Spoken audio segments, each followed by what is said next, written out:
Bienvenidos al podcast Palabra Viva, Comunidad Cristiana.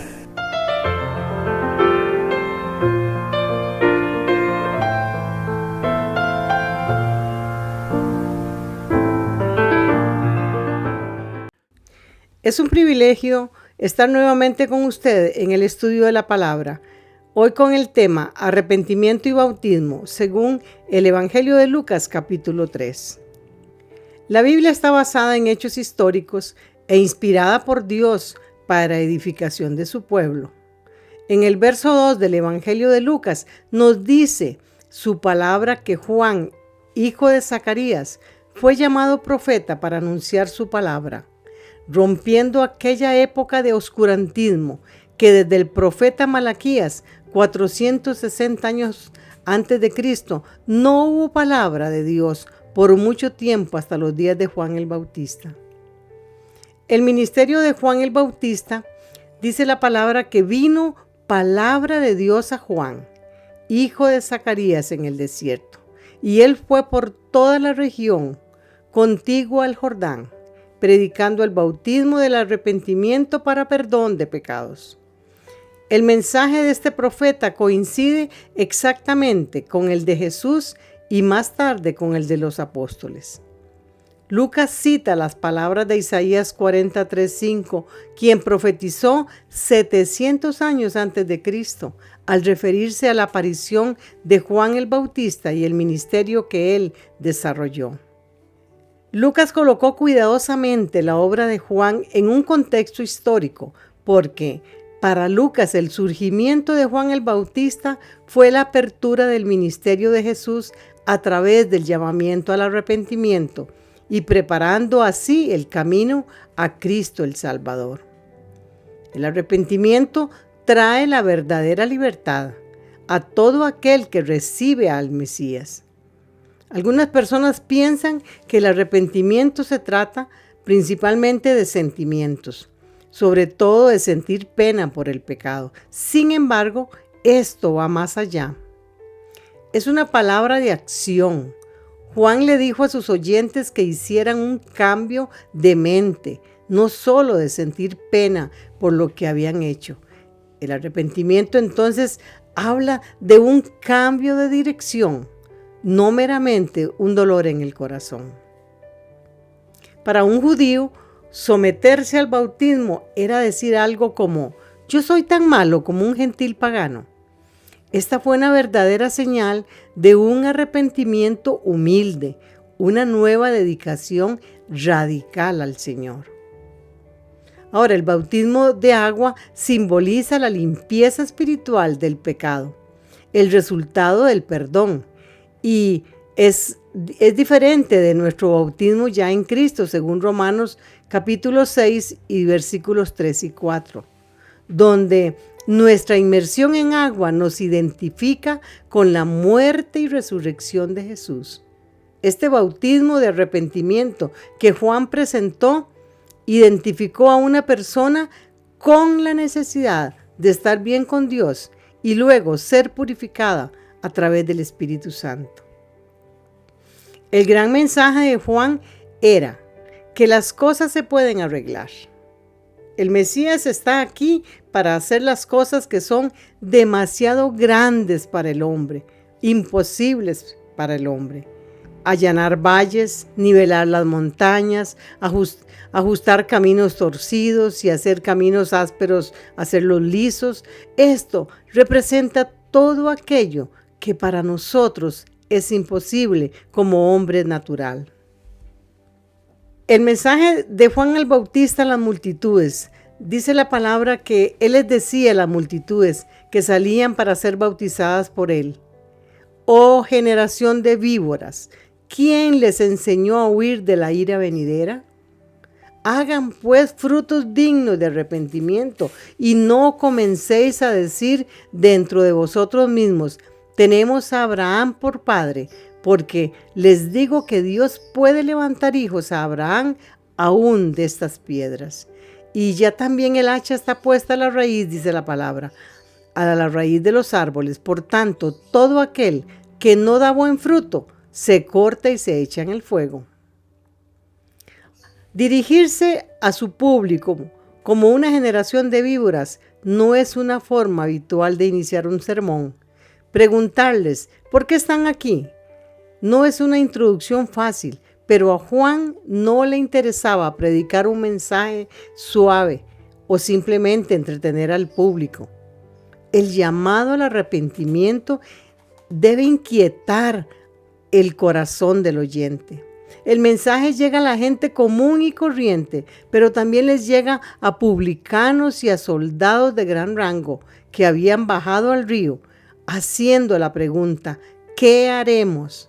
A lo que Juan les contesta, con una respuesta muy simple, pero a la vez muy efectiva.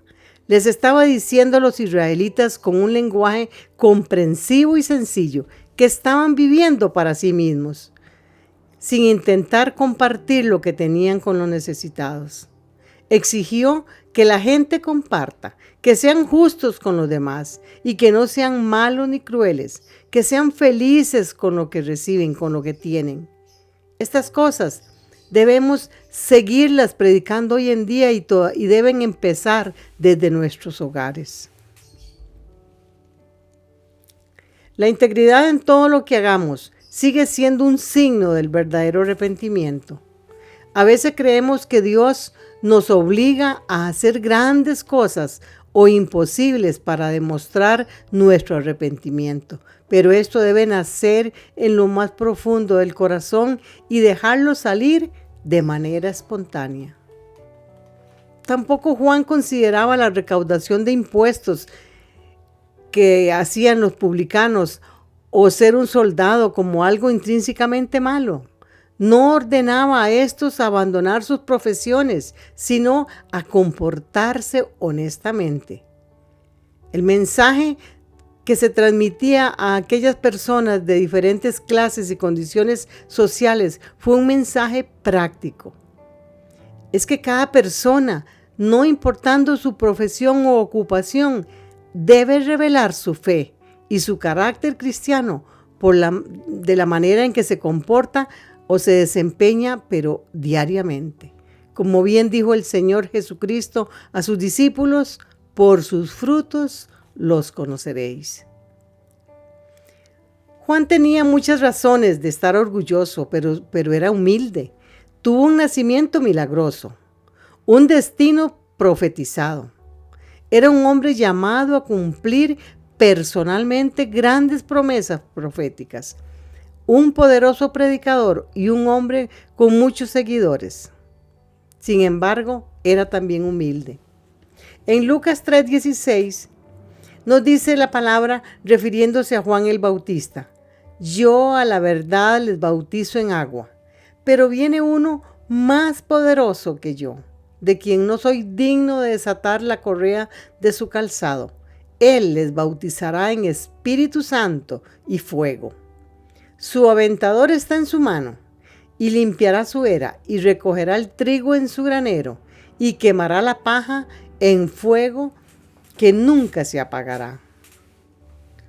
Juan dijo que el Mesías venía con un bautismo diferente. El derramamiento del Espíritu Santo fue prometido como parte del nuevo pacto, como un desbordamiento del Espíritu Santo en nuestras vidas, completando nuestra limpieza y santidad. La acción de fuego purificaría y destruiría lo que faltara. Así como el fuego quema la paja, el poder de Dios es siempre un poder transformador y un poder purificador. El Mesías también sería el que iba a separar lo verdadero de lo falso. En este caso, separando el trigo de la paja. Su aventador, dice la palabra, está en su mano. Y aconteció que cuando todo el pueblo se bautizaba, también Jesús vino a ser bautizado. Y hubo una respuesta notable a la obra de Juan el Bautista. Muchos vinieron a arrepentirse y recibieron el bautismo. Pero también ese día, en medio de la multitud, Jesús baja al río a ser bautizado. ¡Qué humildad! Jesús no recibió el bautismo porque era pecador o necesitara arrepentirse. y ser limpio de sus pecados, porque no los tenía. Lo hizo para identificarse completamente con el hombre pecador. Este fue el mismo corazón que lo llevaría más adelante a su identificación final con el hombre pecador en la cruz. Y qué lindo cuando oímos el testimonio divino de la posición de Jesús. ¿Quién era Jesús? En ese mismo instante dice la palabra que orando, el cielo se abrió y estaban orando y el cielo se abrió y descendió el Espíritu Santo sobre él en forma corporal como paloma, y vino una voz del cielo que decía: tú eres mi Hijo amado, en ti tengo complacencia. Notemos el énfasis de Lucas en la oración. Otros escritores de los evangelios describen esta ocasión, pero solo Lucas señala que sucedió mientras oraban. En este hecho tan trascendental se hacen manifiestas las tres personas de la Trinidad a la vez, a una misma vez. El Espíritu Santo descendió en forma corporal como una paloma. Se oyó la voz de Dios Padre y se escuchó diciendo: este es mi Hijo amado. Y el amado Hijo fue bautizado, un hecho innegable de la Trinidad de Dios. Jesús comenzó su ministerio terrenal con la bendición del Padre y el poder habilitador del Espíritu Santo. En Jesús podemos tener estas mismas cosas. En Jesús podemos escuchar al Padre diciéndonos: este es mi Hijo amado, en ti me complazco. En Jesús el Espíritu Santo puede venir también sobre cada uno de nosotros para darnos poder y bendición. Recordemos que el ministerio de Juan el Bautista consistió en preparar el camino de Cristo. Cuando le preguntan si Él es el Cristo, lo niega rotundamente. Además añade que aquel que vendrá, o sea Jesucristo, bautizaría en el Espíritu Santo y fuego, enfatizando que el Espíritu Santo obra desde dos aspectos: en uno positivo, que es purificando a los santos, y en uno que es negativo, juzgando a los incrédulos. El Espíritu Santo recoge el trigo, que somos los creyentes. ¿Dónde lo recoge? Dice la palabra que en su granero, pero quema la paja, que vienen a ser los inconversos, en un fuego que nunca se apagará. El Espíritu siempre obra a favor del creyente, pero también reprende y llama a los incrédulos a un arrepentimiento genuino. Oremos. Dios misericordioso, ahora entendemos que el verdadero arrepentimiento va más allá de vanas palabras y de cambios emocionales. Conlleva dar frutos concretos, frutos de arrepentimiento. Ayúdanos a anunciar con denuedo las buenas nuevas de salvación y tener como prioridad agradarte a ti, mi Señor. Ha sido un gusto meditar esta palabra y poder llegar hasta usted mediante este medio. Les deseo muchas bendiciones. Les habló Cecilia Alpizar desde Santa María de Dota.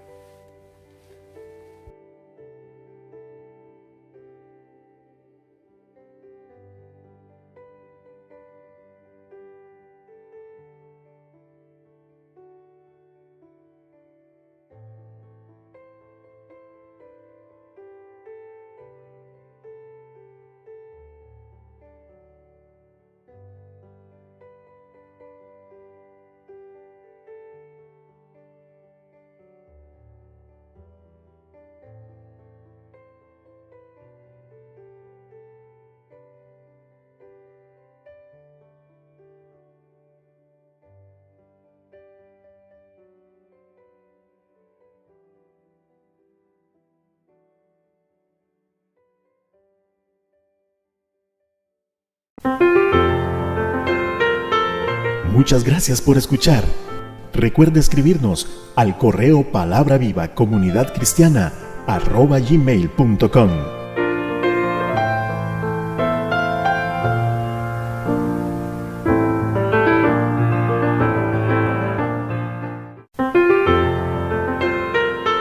Palabra Viva, Comunidad Cristiana. Todos los derechos reservados.